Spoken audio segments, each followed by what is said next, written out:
Innal hamdalillah nahmaduhu wa nasta'inuhu wa nastaghfiruh wa na'udzu billahi min shururi anfusina wa sayyiati a'malina may yahdihillahu fala mudhillalah wa may yudlil fala hadiyalah. Asyhadu an la ilaha illallah wahdahu la syarikalah wa asyhadu anna Muhammadan abduhu wa rasuluh sallallahu alaihi wa ala alihi wa sahabatihi ajma'in wa man tabi'ahum bi ihsanin ila yaumiddin. Ya ayyuhalladzina amanu taqullaha haqqa tuqatih wa la tamutunna illa wa antum muslimun. Ya ayyuhan nasu taqu rabbakumul ladzi khalaqakum min nafsin wahidah wa khalaqa minha zawjaha wa batha minhuma rijalan katsiran wa nisaa wattaqullaha alladzi tasaaluna bihi wal arham innallaha kana 'alaikum raqiba. Ya ayyuhalladzina amanu taqullaha wa qulu qawlan sadida yuslih lakum a'malakum wa yaghfir lakum dhunubakum wa may yuti'illaha wa rasulahu faqad faza fawzan 'azima amma ba'd. Fa ikhwani fid din, jamaah salat Jumat kaum muslimin yang saya cintai dan saya muliakan, rahimani wa rahimakumullah. Minimalnya ada 4 ayat dalam Al-Quran selalu Allah subhanahu wa ta'ala sebutkan secara bersamaan 2 perintah yang paling agung, yaitu perintah beribadah kepada Allah subhanahu wa ta'ala dan perintah berbakti kepada kedua orang tua. Atau sebaliknya, larangan berbuat syirik, larangan menyembah kepada selain Allah subhanahu wa ta'ala atau menuhankan selainnya, dan larangan durhaka pada kedua orang tua. Yang pertama di surat Al-Baqarah, Allah subhanahu wa ta'ala berfirman, wa idh akhadna mitsaqa bani Israila la ta'buduna illallah wa bil walidaini ihsanan. Dan ingatlah tatkala kami mengambil perjanjian dari Bani Israel, kamu tidak boleh beribadah kecuali kepada Allah dan hendaklah kamu berbuat baik kepada kedua orang tuamu. Allah kisahkan kepada kita untuk mengingatkan kita, ini adalah kewajiban bagi seluruh manusia yang pernah ada di muka bumi ini. Setelah maupun sebelum diutusnya Nabi Muhammad SAW, umat-umat sebelum kita, di antaranya Bani Israel pun, Allah berikan perintah yang sama. Beribadah hanya boleh kepada Allah, tidak boleh mereka menuhankan selain Allah, dan hendaklah mereka berbakti kepada orang tua dan jangan berbuat durhaka. Kemudian di surat An-Nisa Allah subhanahu wa ta'ala berfirman, ini yang kedua di surat An-Nisa, wa'budullaha wa bil walidaini ihsanan wa'budullaha wa la tusyriku bihi syai'a wa bil walidaini ihsanan.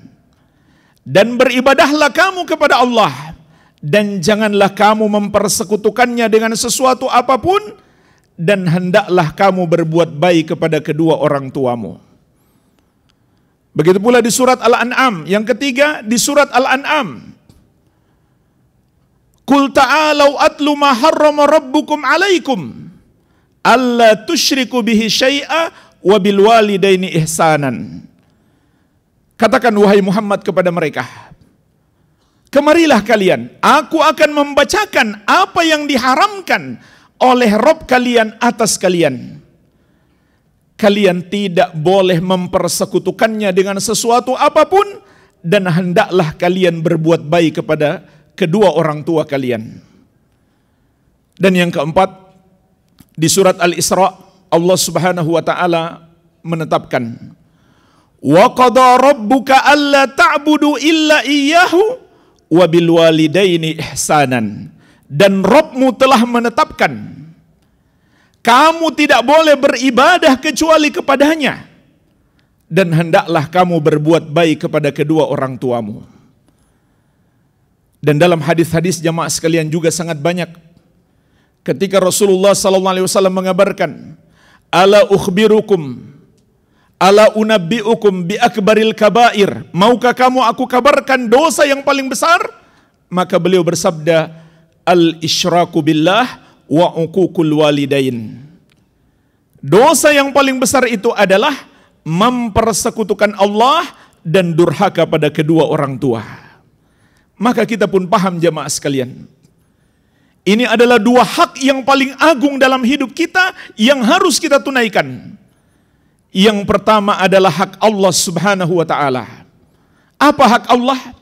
Disembah dan tidak dipersekutukan. Dan kalau kita perhatikan ayat-ayat dan hadis ini, selalu didahulukan hak Allah Subhanahu wa ta'ala, kemudian hak kedua orang tua. Dan kita semuanya sepakat, kita semuanya tahu, orang-orang kafir pun sepakat, hak orang tua itu sangat agung. Tapi ternyata hak Allah Subhanahu wa ta'ala selalu disebutkan lebih dulu, menunjukkan hak Allah harus lebih kita utamakan. Oleh karena itu jamaah sekalian, seandainya orang tua menyuruh kita melakukan pelanggaran terhadap hak Allah atau berbuat maksiat kepada Allah, maka saat itu orang tua tidak berhak ditaati.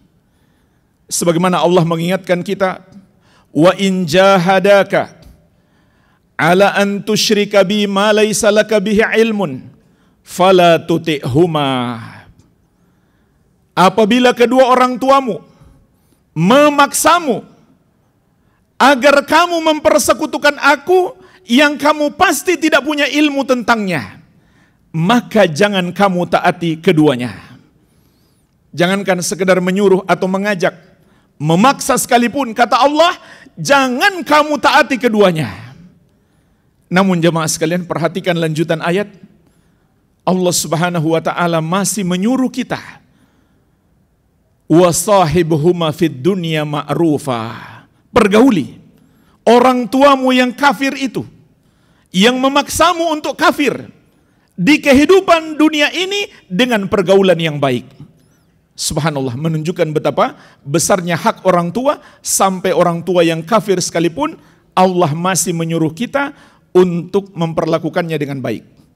Jadi jemaah sekalian, hak Allah adalah disembah dan tidak dipersekutukan dengan sesuatu apapun. Dan di ayat yang keempat di surat Al-Isra, Allah mengingatkan kita, wa qada rabbuk, ini adalah ketetapan Rabbmu. Artinya hamba tidak punya pilihan kecuali tunduk dan patuh. Kenapa? Karena ini ketetapan Rabb. Rabb itu adalah yang menciptakan kita, yang menganugerahkan kepada kita segala kenikmatan, yang terus-menerus memberikan rezeki kepada kita, yang maha kuasa atas kita, yang semua apapun yang kita lakukan di muka bumi ini sudah digariskan olehnya, ditakdirkan olehnya. Dan dia yang akan mematikan kita, dia pula yang akan membangkitkan kita kembali, dan dia yang maha mampu membalas semua perbuatan kita. Itu maknanya Rabb. Sehingga hamba seharusnya apabila telah datang ketetapan dari Allah, tidak ada pilihan lain baginya kecuali tunduk dan patuh. Dan inilah ketetapan Allah yang paling agung. Manusia hanya boleh menyembah kepada Allah yang satu saja. Tidak boleh manusia menuhankan selain Allah. Oleh karena itu jemaah sekalian, orang yang menuhankan selain Allah atau mempersembahkan satu ibadahnya kepada selain Allah, dia adalah orang yang paling Allah murkai. Dia adalah pelaku dosa terbesar, yaitu pelaku dosa syirik. Kenapa? Karena dia telah melecehkan hak yang paling agung. Dia telah merendahkan Allah Subhanahu wa ta'ala. Karena hakikat syirik itu, menyembah kepada selain Allah, adalah pelecehan kepada Allah. Kenapa? Karena ibadah itu milik khusus Allah Subhanahu wa ta'ala. Inilah jemaah sekalian yang terkandung di dalam la ilaha illallah. Karena la ilaha illallah itu memiliki dua bagian. Bagian yang pertama disebut an-nafyu, penafikan. Yang terkandung di dalam la ilaha, artinya adalah kita salahkan dan kita jauhi semua yang disembah selain Allah. Itu arti la ilaha. Bagian yang kedua adalah al-itsbat, penetapan yang terkandung di dalam illallah. Artinya kita tetapkan keimanan kita, yang berhak disembah hanya Allah yang satu saja. Oleh karena itu kata para ulama, tafsir la ilaha illallah adalah la ma'budah haqqun illallah. Tidak ada yang berhak disembah kecuali Allah. Persis seperti ayat yang keempat. Di surat Al-Isra tadi Allah mengatakan wa qada rabbuka alla ta'budu illa iyyahu. Rabbmu telah menetapkan kamu tidak boleh beribadah kecuali kepadanya. Maka kita harus yakin hanya Allah yang berhak disembah. Semua yang disembah selain Dia itu tidak benar. Sebagaimana juga firman Allah, dzalika bi anna Allaha huwal haqq wa anna ma yad'una min dunihi huwal batil wa anna Allaha huwal aliyyul kabir. Yang demikian itu Allah yang maha kuasa, Dialah sesembahan yang benar. Wa anna ma yad'una min dunihi huwal batil. Dan Allah tegaskan semua yang mereka sembah, semua yang mereka anggap Tuhan selain Dia itu batil, salah, tidak benar.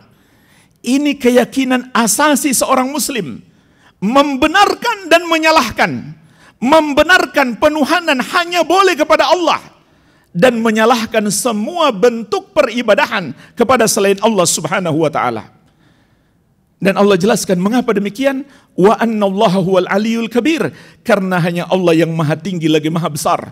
Semua selain Dia rendah, semua selain Dia kecil, semua selain Dia lemah, semua selain Dia adalah makhluk yang butuh kepadanya, karena Dialah Rabb. Dan selainnya adalah makhluk yang Dia ciptakan, yang Dia berikan rezeki, yang selalu butuh kepadanya. Maka tidak ada yang berhak disembah kecuali Dia.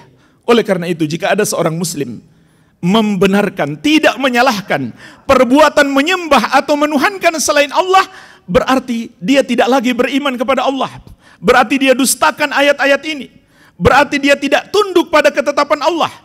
Berarti dia mendustakan la ilaha illallah. Maka Islamnya menjadi batal. Begitu pula jika ada seorang muslim mempersembahkan satu ibadahnya kepada selain Allah, apakah sholatnya, atau doanya, atau sembelihannya, atau tawakalnya, maka berarti dia telah mendustakan ayat-ayat ini. Dia tidak peduli dengan ketetapan Allah untuk beribadah hanya kepadanya, dan dia telah mendustakan la ilaha illallah, sehingga dia bukan lagi seorang muslim. Inilah jamaah sekalian hak yang paling agung yang ditegaskan juga oleh Rasulullah SAW. Fa inna haqqallahi 'alal 'ibadi ay ya'buduhu wa la yusyriku bihi syai'a. Sesungguhnya hak Allah atas hambanya, mereka beribadah kepadanya dan tidak mempersekutukannya dengan sesuatu apapun. Maka jemaah sekalian, di sini kita bisa memetik pelajaran yang sangat penting. Berarti hamba tidak punya hak untuk menyembah kepada selain Allah. Hamba tidak punya hak untuk menuhankan selain Allah. Oleh karena itu, orang yang menuhankan atau menyembah kepada selain Allah disebut pelaku dosa. Bahkan pelaku dosa terbesar yang dinamakan musyrik atau orang yang kafir kepada Allah Subhanahu wa taala. Seandainya manusia punya hak untuk menuhankan atau menyembah kepada selain Allah, seharusnya dia tidak berdosa dong. Tapi ternyata dia dihukumi oleh Allah Subhanahu wa taala sebagai pelaku dosa terbesar, bahkan yang disebut orang musyrik atau orang kafir. Sebagaimana firman Allah, innalladzina kafaru min ahlil kitabi wal musyrikina fi nari jahannam khalidina fiha ulaika hum syarrul bariyah. Sesungguhnya orang-orang kafir yang berasal dari dua golongan. Yang pertama ahlul kitab, yaitu al-yahud wan nasara, dan al-musyrikin, semua orang yang menyembah atau menuhankan selain Allah, tempat mereka di neraka jahanam, mereka kekal di dalamnya. Mereka itulah seburuk-buruk makhluk. Maka Allah mengatakan mereka adalah orang-orang yang kafir kepada Allah Subhanahu wa taala. Lalu apa hak kita sebagai hamba? Dalam lanjutan hadis tadi, Rasulullah sallallahu alaihi wasallam mengatakan, "Wa haqqal ibadi 'ala Allahi alla yu'adziba man la yusyriku bihi syai'a." Adapun hak hamba atas Allah adalah Allah tidak akan mengazab orang yang tidak mempersekutukannya sedikit pun. Maksudnya apabila dia terus mentauhidkan Allah, menyembah hanya kepada Allah dan tidak berbuat dosa syirik, sampai kematian datang menjemputnya, kata Nabi SAW, itu adalah jaminan keselamatan baginya. Inilah jemaah sekalian yang Allah tetapkan atas kita, kewajiban terbesar, kewajiban teragung, yang menjadi jaminan keselamatan kita kelak di hari kiamat. Oleh karena itu jemaah sekalian, Allah jadikan ini misi hidup kita. Tujuan kita diciptakan di muka bumi ini, sebagaimana firman-Nya, "Wa ma khalaqatul jinna wal insa illa liya'budun." Dan tidaklah aku menciptakan jin dan manusia kecuali mereka beribadah kepadaku saja. Dan Allah tetapkan sebagai misi utama diutusnya seluruh nabi dan rasul alaihi wassalatu wassalam. "Wa laqad ba'atsna fi kulli ummatin rasulan an i'budullaha wajtanibut tagut." Dan sungguh kami telah mengutus pada setiap umat itu seorang rasul. Setiap rasul menyerukan kepada kaumnya, sembahlah Allah dan jauhilah tagut, jauhilah semua yang disembah selain Allah Subhanahu wa taala. Jamaah sekalian, inilah ajaran seluruh nabi dan rasul alaihi wassalatu wassalam. Ajaran mereka bukan sekedar mengajak manusia menyembah Allah, tapi juga melarang peribadahan kepada selain Allah. Dan kalau sekedar mengajak manusia menyembah Allah, jika kita baca dalam catatan sejarah, niscaya tidak ada nabi dan rasul yang akan dimusuhi oleh kaumnya. Tetapi karena nabi dan rasul ini juga melarang dan menyalahkan dan menjelek-jelekkan perbuatan menyembah kepada selain Allah, ini yang membuat banyak orang tersinggung dan memusuhi para nabi dan rasul. Kita bisa baca dengan mudahnya dalam catatan-catatan sejarah, dalam Al-Quran dan hadis, bahkan sangat jelas bagaimana para nabi dan rasul dimusuhi oleh kaumnya sendiri karena mereka tersinggung berat, sebab mereka disalah-salahkan, bahkan disyirik-syirikan dan dikafir-kafirkan karena perbuatan mereka menyembah kepada selain Allah Subhanahu wa taala. Sampai akhirnya nabi dan rasul terakhir yang Allah utus dimusuhi oleh keluarganya sendiri, oleh tetangganya, oleh kaumnya yang dulu mengatakan dia adalah Al-Amin, orang yang paling jujur, yang paling amanah, yang paling terpercaya. Tapi ketika beliau mengajak mereka menyembah hanya kepada Allah dan meninggalkan perbuatan menyembah kepada selain Allah, dan beliau mengabarkan perbuatan itu adalah dosa yang paling besar, yaitu dosa syirik dan kufur, mereka pun marah, mereka tersinggung, maka mereka memusuhi beliau. Tetapi beliau tetap menyampaikan yang benar beliau katakan benar, yang salah beliau katakan salah, tidak peduli meskipun manusia tersinggung, yang penting kita menyampaikan dengan cara yang baik. Jangan berharap tidak ada yang memusuhi kita. Kalau Nabi Muhammad SAW saja dimusuhi oleh keluarganya sendiri. Itulah jalan kebenaran. Mesti ada yang mendukung, mesti ada yang memusuhi. Ini adalah sunnatullah sampai hari kiamat. Semoga Allah meneguhkan kita di atas jalan kebenaran, jalan Islam, menyembah hanya kepada Allah dan menjauhi peribadahan kepada selain Allah. Wabillahi taufik.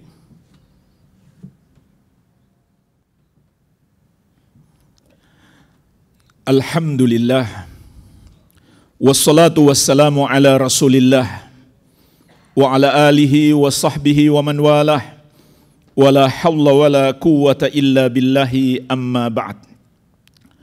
Fa ikhwani fid din, jamaah salat Jumat kaum muslimin yang saya cintai dan saya muliakan, rahimani wa rahimakumullah. Seringkali disebutkan perintah berbakti kepada kedua orang tua setelah perintah yang paling agung, menunaikan hak Allah, ditauhidkan dan tidak dipersekutukan. Juga seringkali disebutkan larangan durhaka pada kedua orang tua setelah larangan melakukan dosa terbesar, yaitu dosa syirik. Maka kita bisa memetik pelajaran bahwa berbakti kepada kedua orang tua adalah amal ibadah yang sangat agung, yang pahalanya sangat besar. Begitu pula sebaliknya, durhaka pada kedua orang tua adalah dosa yang sangat besar. Ini pelajaran penting yang bisa kita petik dari ayat-ayat yang mulia ini. Seringkali disebutkan setelah hak Allah, hak orang tua untuk kita tunaikan, menunjukkan betapa agungnya hak orang tua kita. Dan di sini selalu Allah mengatakan wabil walidaini ihsanan, hendaklah kamu berbuat baik kepada kedua orang tuamu. Kata para ulama, Allah tidak menyebutkan Berbuat baik seperti apa? Apakah memberikan harta? Atau menemani mereka? Atau bersikap baik kepada mereka? Allah tidak sebutkan. Menunjukkan apa? Kita harus berusaha melakukan semua bentuk kebaikan tanpa pengecualian. Apapun yang kita mampu, apapun yang kita bisa. Asal itu bisa menyenangkan orang tua kita dan bukan maksiat kepada Allah, lakukanlah. Bahkan hendaklah kita mengerahkan semua kemampuan kita untuk melakukannya. Ada seorang sahabat meminta izin kepada Rasulullah SAW untuk ikut berangkat pergi berjihad di jalan Allah. Melakukan amal soleh yang sangat agung. Jihad di jalan Allah. Bertarung nyawa, bersimbah darah, dan mengeluarkan hartanya di jalan Allah. Kalau mati dijamin masuk surga. Mati syahid. Tapi Rasulullah SAW bertanya, Ahayyun walidak, apakah kedua orang tuamu masih hidup? Dia katakan, iya. Maka Rasulullah SAW bersabda, Fafihima fajahid. Maka dalam berbakti kepada kedua orang tuamu, berjihadlah. Jadi Rasulullah SAW tidak mengizinkannya pergi berjihad demi untuk dia bisa berbakti kepada kedua orang tuanya. Dan beliau memerintahkan untuk berjihad dalam berbakti kepada kedua orang tua. Artinya, kerahkan semua kemampuan kita. Apakah kemampuan fisik, waktu, tenaga, pikiran, dan harta. Kerahkan semuanya yang kita mampu untuk membuat orang tua kita tersenyum, untuk membuat orang tua kita ridho dan sayang kepada kita. Dan Nabi SAW mengingatkan, ridallahi fi ridal walidain wa sukhtullahi fi sukhtil walidain. Ridho Allah terletak pada ridho kedua orang tua, dan murka Allah terletak pada murka kedua orang tua. Jadi jamaah sekalian, jangan pelit sama orang tua. Kalau Allah berikan kepada kita kelebihan harta, sering-seringlah berbagi kepada orang tua kita. Dan ingat, ketika kita bersedekah kepada orang tua kita, pahala kita lebih besar dibandingkan kita bersedekah kepada siapapun. Kepada orang miskin misalkan, atau kepada tetangga kita, kepada siapapun. Kalau kita bersedekah kepada orang tua kita, maka pahala kita lebih besar. Dan Rasulullah SAW juga mengingatkan kita, orang tua kita itu adalah pintu surga di rumah kita. Beliau bersabda, al-walid awsatu abwabil jannah. Fahafiz ala walidaik awitruk. Kedua orang tua itu adalah pintu surga yang paling tengah. Maka silahkan kamu jaga kedua orang tuamu kalau kamu tinggalkan. Artinya, kalau kamu jaga kedua orang tuamu, berarti sama dengan kamu menjaga pintu surgamu. Kalau kamu tinggalkan kedua orang tuamu, berarti kamu meninggalkan pintu surgamu. Lalu apa yang dimaksud pintu surga yang paling tengah? Kata para ulama, maksudnya pintu surga yang terbaik. Subhanallah, kita seringkali repot-repot berusaha mencari surga, padahal di rumah kita ada orang tua kita. Itulah pintu surga kita yang terbaik. Maka jemaah sekalian, bersungguh-sungguhlah dalam berbuat baik kepada orang tua kita. Kerahkan semua kemampuan kita untuk membuat mereka senang, membuat mereka ridho kepada kita. Dan hati-hati, jangan sampai kita durhaka kepada kedua orang tua. Dalam lanjutan ayat di surat Al-Isra tadi, Allah Subhanahu wa taala juga mengingatkan kita, wa qada rabbuka alla ta'budu illa iyyahu wa bil walidaini ihsanan wa imma yablughanna indakal kibar ahaduhuma aw kilahuma fala taqul lahumā uff. Apabila kedua orang tuamu atau salah satu darinya mencapai umur tua bersamamu, jangan sekali-kali kamu mengatakan kepada mereka uff. Arti uff itu jemaah sekalian, kata para ulama, adalah bentakan tapi yang paling halus, penolakan tapi yang paling ringan. Maka itu tidak boleh, biarpun orang tua kita nggak tersinggung, saking halusnya kita menolak, itu tidak boleh kata para ulama. Allah melarang. Dan Allah memberi isyarat kepada kita, jika mereka sudah mencapai umur tua bersamamu. Artinya jemaah sekalian, semakin tua orang tua kita, mungkin akan merepotkan kita. Tapi janganlah kita anggap itu sebagai sebuah beban. Anggaplah itu adalah nikmat besar yang Allah berikan kepada kita. Pintu surga kita. Apalagi kalau kita bandingkan dengan orang lain yang orang tuanya sudah wafat duluan. Sedangkan kita alhamdulillah yang masih punya orang tua. Bersyukurlah kepada Allah. Ayat ini juga memberi isyarat kepada kita. Hendaklah orang tua kita bersama kita sampai tua. Urus mereka dengan baik. Termasuk anak durhaka adalah yang memasukkan orang tuanya ke panti jompo. Kemudian kata Allah, wala tanharhuma, dan jangan sekali-kali kamu membentak keduanya. Ini juga kata para ulama bermakna jangan kamu menolak permintaan keduanya. Selama kamu mampu, lakukan. Selama tidak mengandung maksiat kepada Allah Subhanahu wa ta'ala. Wa qul lahuma qawlan karima, dan ucapkanlah kepada keduanya ucapan yang mulia. Kalau berbicara kepada orang tua, lembutlah, pelanlah, dan pilih kata-kata yang paling baik, yang paling mulia kata Allah. Wakhfid lahuma janaha dhulli minar rahmah, dan tundukkanlah sayapmu kepada kedua orang tuamu karena kasih sayang. Maksudnya jangan sombong. Bersikap tawaduklah, merendahlah kepada kedua orang tuamu. Meskipun sekarang kamu sudah lebih kaya daripada orang tuamu. Jabatanmu sudah lebih tinggi daripada orang tuamu dulu. Tapi jangan sekali-kali kamu menyombongkan diri kepada kedua orang tuamu. Tapi Allah ingatkan tidak menyombongkan diri kepada orang tua karena kasih sayang. Bukan karena kita takut nanti nggak dibagi warisan. Tapi karena kita menyayangi mereka, sebab itu perintah Allah Subhanahu wa ta'ala. Wa qur rabbirhamhuma kama rabbayani shaghirah. Kemudian di akhir ayat Allah perintahkan kepada kita, berdoalah. Rabbirhamhuma kama rabbayani shaghirah. Wahai Rabbku, sayangilah kedua orang tuaku sebagaimana mereka memelihara aku ketika kecil. Ini termasuk bakti anak yang paling besar kepada orang tua, baik ketika mereka masih hidup maupun sudah wafat, yaitu menjadi anak soleh yang selalu mendoakan kebaikan untuk orang tuanya.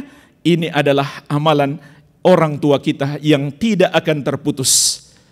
Inilah jemaah sekalian, dua perintah yang paling agung dalam Al-Quran. Perintah beribadah hanya kepada Allah dan berbakti kepada kedua orang tua. Semoga Allah menuguhkan kita untuk selalu beribadah kepadanya dan berbuat baik kepada orang tua kita sampai kita berpisah dengan kehidupan dunia ini. Allahumma salli ala Muhammad wa ala ali Muhammad kama sallaita ala Ibrahim wa ala ali Ibrahim innaka Hamidum Majid. Allahumma ghfir lil muslimina wal muslimat wal mu'minina wal mu'minat al ahya'i minhum wal amwat innaka sami'un qaribun mujibud da'awat. Allahumma ansur ikhwanana al muslimina fi Filistin. Allahumma ansur ikhwanana al mujahidina fi Filistin. Allahumma ansur ikhwanana al muslimina fi Filistin. Allahumma ansur ikhwanana al mujahidina fi Filistin. Allahumma dammir a'da'aka al yahud wan nasara adh-dhalimina fi Filistin. Allahumma dammir a'da'aka al yahud wan nasara adh-dhalimina fi Filistin. Rabbana atina fid dunya hasanah wa fil akhirati hasanah wa qina adzaban nar. Wa sallallahu ala nabiyyina Muhammadin wa alihi wasallam wa akhiru da'wana anil hamdulillahi rabbil alamin. الله أكبر الله أكبر أشهد أن لا